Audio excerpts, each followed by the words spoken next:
Ngayon, pag-uusapan natin ang 5 pagkain na nagpapalala ng migraine.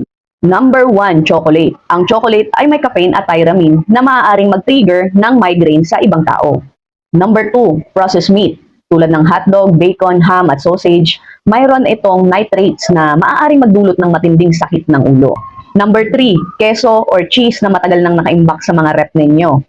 Halimbawa, ang cheddar, parmesan at blue cheese, mataas ito sa tyramine na kilalang migraine trigger. Number 4, mga pagkain na may MSG.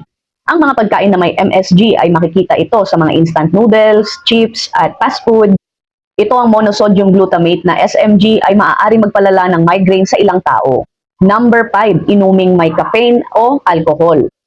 Dahil ang sobrang kape, energy drinks at alak ay maaaring magdulot o magpalala ng migraine attack.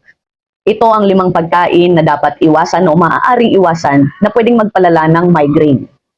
Tips para dito, maganda na maglista ng mga pagkain na kinakain bago sumakit ang ulo para malaman kung alin ang trigger ng migraine mo. At syempre, mahalagang magpatingin sa doktor, lalo na kapag hindi mo na kaya ang sakit ng ulo mo o nakakastorbo na to sa pang-araw-araw mong gawain para mabigyan ka ng sapat na gamot para sa sakit ng ulo. Maraming sakit ang nagsisimula sa simpleng sintomas na kadalasan ay hindi natin pinapansin. Pero alam mo ba, kapag hindi ito naagapan o hindi ito nagamot, maaari itong magdulot ng mas malalang komplikasyon sa ating katawan. Kung gusto mong malaman ang mga sintomas ng iba't ibang sakit, mga bawal kainin at mga pwedeng kainin, mga natural na paraan para makatulong sa kalusugan at lalo na sa mga posibleng mangyari kapag pinapabayaan ng sakit, meron akong kompletong playlist dito sa channel ko.